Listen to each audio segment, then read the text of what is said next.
Welcome friends, প্রত্যেককে স্বাগত আমাদের ইউটিউব চ্যানেলে। যে সমস্ত ভিউয়ার্সরা প্রথমবার চ্যানেলটি দেখছেন তারা অবশ্যই চ্যানেলটিকে সাবস্ক্রাইব করে দেবেন এবং চ্যানেলের পাশে থেকে বেল আইকনটি প্রেস করবেন, যাতে এই ধরনের খবরাখবর সবচেয়ে আগে সবচেয়ে দ্রুত আপনাদের কাছে পৌঁছে যায়।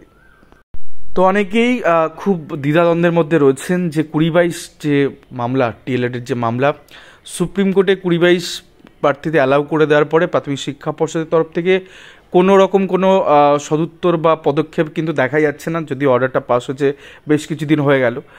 তো সেই জায়গা থেকে আমি প্রত্যেককে একটা অনুরোধ করব, সেটা হচ্ছে আগামী পরশু মহামান্য হাইকোর্টের দিকে তাকিয়ে থাকতে। সেখানে এই 16 তারিখে একটি মামলা, যে মামলায় কিন্তু প্রাথমিক শিক্ষা পর্ষদ মুখ খুলতে পারে যে 2022 নিয়ে তাদের ভাবনা চিন্তা কী, কবে নাগাদ অর্ডার কমপ্লাই করতে পারে, এই সমস্ত ভিতরে খবরাখবর এই মামলা হিয়ারিং চলাকালীন কিন্তু উঠে আসতে পারে। তার আগে পর্যন্ত যা কানাঘুষো শুনছেন সব কটাই মিথ্যা বলা যায়। তার কারণ আমার কাছে পুরো অ্যাকুরেট কথা, মানে অ্যাকুরেট অথেন্টিক নিউজ রয়েছে যে 2022 এই অর্ডারকে নিয়ে প্রাথমিক শিক্ষা পর্ষদ এখনও পর্যন্ত তাদের লিগাল সেকশন কোনো মিটিং সেই অর্থে করে উঠতেই পারেনি এবং তারা বুঝতে পারছে না যে তারা কী করবে। তো তাদের এর মধ্যে যদি কোনো আপডেট পাওয়া গিয়ে থাকে তো সেটা কিন্তু এই মামলায়, অর্থাৎ এই 16 তারিখে কিন্তু মোটামুটি কোর্টে তারা অন্তত কনফেস করে দেবে যে তারা কি করতে চাইছে, কবে অর্ডার কমপ্লাই করছে। তার মধ্যে যে ভিতরে জিনিসগুলো চলছে সেগুলো আননেসেসারি, এগুলোর না হয় বেটার। কারণ নন পিটিশনার হোক বা পিটিশনার হোক, সবারই কিন্তু এই 2022 কিন্তু যেহেতু অ্যালাউ হয়ে গেছে সুপ্রিম কোর্টের অর্ডারে, তো তাদের সবারই কিন্তু দাবি দেওয়া রয়েছে এবং আর্টিকেল 12 অথরিটি তো তারা প্রত্যেকের রেজাল্ট পাবলিশ করে এবং যারা মেরিটের উপরে পাচ্ছে তাদের সবাইকে কিন্তু তারা চাকরিটা দেবে। তো সেই জায়গা থেকে যেগুলো বলার, যে প্রার্থী সংখ্যা কিন্তু আরও খানিকটা বাড়তে চলেছে, তার কারণ হচ্ছে একটি মামলা আপনাদের বলি, যেটা daily cause list court number 8-এ এই বুধবার রয়েছে 16 এপ্রিল 2025। তো জাস্টিস সোমেন সেনের ডিভিশন বেঞ্চে কিন্তু এই মামলা রয়েছে 11 নম্বর item FMA 598/2024, West Bengal board of primary education versus Pijushkanti Mondal and others. আগে বলে দিই, এই সংখ্যাটা যদি এরা অ্যালাউ হয়ে যায় ডিভিশন বেঞ্চে, সেই সংখ্যাটা নিয়ার অ্যাবাউট 250 প্রার্থী কিন্তু 2022 নতুন করে আবার বাড়তে পারে। তো একদম ছোট করে একটু যদি মামলাটা সম্পর্কে একটু বলি, যে এরা কারা, মানে এরা কোন 2022 অনেক আছে, একটা পিটিশনার আছে সুপ্রিম কোর্টের, নন পিটিশনার আছে, দেন এরা আবার কোন 2022? তো এরা হচ্ছে সেই সমস্ত প্রার্থী, বা এনারা হচ্ছে সেই সমস্ত প্রার্থী যারা প্রথমবার 2022 ডিএলএড দিয়ে ফর্ম ফিল আপ করেছিলেন, যেহেতু মাঝপথে ডিভিশন বেঞ্চে 2022 বাদ যায়, দেন তারা আবার বিএডে শিফট হন, আর যে বিএড দিয়ে তারা পুনরায় ফর্ম ফিল আপ করেন। পরবর্তী ক্ষেত্রে আবার তাদের কি হয়, আবার বিএড দেবেশ শর্মাটা তখন জাজমেন্ট চলে এসে তখন বিএডটাও বাদ যায়, দেন তারা পুনরায় আবার শিফট করতে চায় ডিএলএডে, যেহেতু তাদের 2022 ডিএলএড রয়েছে এবং সেই জায়গা থেকে এরকম একটা স্টেজে তারা ছিলেন। কিছু জন ইন্টারভিউ হচ্ছে, কিছু জন ইন্টারভিউ হয়নি, আবার কিছু জন আছে যারা মূল পিটিশনারও ছিলেন এসএলপি, যেটা সোমন পাল এবং শ্রাবণী নায়কের। তো সেই 250 জনের মধ্যে কিছু জন সেখানেও ছিলেন। তো এরকম একটা ঘোটালাপূর্ণ জায়গায় সেখান থেকে একটি এনাদের ফেভারে দুটো অর্ডার আসে। এই মামলা যখন জাস্টিস আসার মান্তাসের এদের ফেভারে অর্ডার দিয়ে দেয় যে না, চলে থেকে শিফট করে দাও এবং সেক্ষেত্রে এদেরকে তুমি যদি মেরিট আসে তো নিয়োগ দিতে হবে। তো সেখান থেকে তারা অ্যাপিল প্রেফার করে ডিভিশন বেঞ্চে এবং তারপরে গড়িমসি করে এটার হিয়ারিং হচ্ছিল না। এবং সেখানে জাস্টিস হরিশচন্দ্র স্যার বলেছিলেন যে যেহেতু মানে ওখানে পর্ষদের তরফ থেকে সুবিশানাবাবু বলছিলেন যে এই মামলার একটা অংশ সুপ্রিম কোর্টে পেন্ডিং আছে, তার জন্য মামলাটা হিয়ারিং হচ্ছিল না। তো সুপ্রিম কোর্টে সোমেন পাল এর মামলা নিষ্পত্তি ঘটে গেছে, 2022 অ্যালাউ হয়েছে, আর এরাও 2022, কিন্তু এটা ডিগ্রি পরিবর্তন। তো ডিগ্রি পরিবর্তন সুমন্ত কোলের মামলা আপনাদের মনে থাকবে, যেখানে ডিগ্রি পরিবর্তন করে তারা কিন্তু ডাবল ডিগ্রি আর কি, তো ডিগ্রি পরিবর্তন করে তারা কিন্তু অলরেডি একটা ইন্ট্রিম অর্ডারের ভিত্তিতে তাদের প্যানেলভুক্ত হয়ে গেছেন, চাকরি পাননি বাট প্যানেলভুক্ত তারা হয়ে গেছেন। তারা 40 জনের মধ্যে 31 জন তার মেরিটেও চলে এসেছেন। তো সেই জায়গা থেকে 250 জন প্রার্থী এরা কিন্তু এমন একটা জায়গায় রয়েছে যেখানে প্রাথমিক শিক্ষা পর্ষদ হয়তো বা এই ছোট অংশটুকুর জন্য হয়তো 2022 নিয়ে এখনও পর্যন্ত কোনো সঠিক সিদ্ধান্ত নিতে পারেনি, এটা হতে পারে।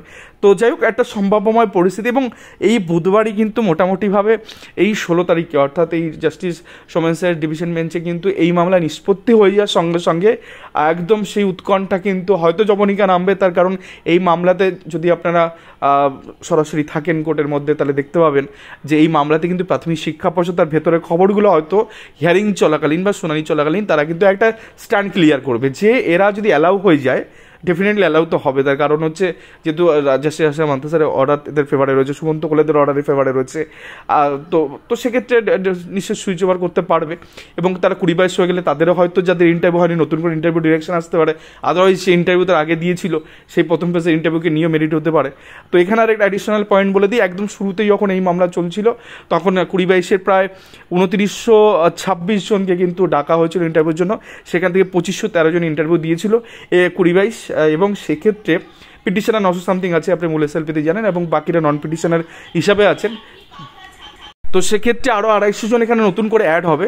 তো টোটাল যেহেতু দেখুন 20-22-এর মামলা সুপ্রিম কোর্টে, যেহেতু ওখানে এইটুকুই শুধুমাত্র বেঁধেছিল না যে 20-22 অ্যালাউ হবে কি হবে না, এবার একজনকেও ইন্টারভিউ, তো সেক্ষেত্রে যেটা বিষয় সেটা হচ্ছে যে ওরা অ্যালাউ হবে কি হবে না, এইটাই তো মামলা ছিল যে 20-22 অ্যাজ এ পার্সন হিসেবে এখানে তারা ঢুকবে কি ঢুকবে না। তো সেটা সুপ্রিম কোর্ট অর্ডার দিয়েছে, সেই মোতাবেক প্রাথমিক শিক্ষা পর্ষদকে এই 250 জন যদি ডিভিশন বেঞ্চের ক্ষেত্রে অর্ডার করে এবং বাকি থেকে 2513 জন সবাইকে নিয়েই একটা মেরিট করতে হবে, এবং সেই মেরিট কী পদ্ধতিতে করবে সেটা প্রাথমিক শিক্ষা পর্ষদের নিজস্ব ব্যাপার, কারণ সুপ্রিম কোর্টের ওই যে সোমেন পাল এবং শ্রাবণী নায়কের যে অর্ডার সেখানে কিছু ক্লারিফাই করা নেই, কোনো রকম প্রাথমিক শিক্ষা পর্ষদ কিছু চাপানো নেই। তো প্রাথমিক শিক্ষা পর্ষদ যে আঙ্গিকে যাবে তাতে করে সেই রকমভাবে কিন্তু মেধা তালিকা একটা তৈরি হবে এন্টার 20-22-এর, এবং সেক্ষেত্রে এন্টার 20-22-এর থেকে যতজন মেরিটের মধ্যে আসবেন তারা প্রত্যেকে সকলে কাউন্সিলিং পর্বে যাবেন এবং সেক্ষেত্রে তারা নিয়োগপত্র হাতে পাবেন। এখন এই মামলাতেই দেখবেন, অর্থাৎ আর মাত্র 2 দিন, মাঝখানে একটা দিন আর তারপর পরশু দিনই কিন্তু এই মামলার শুনানি হতে চলেছে।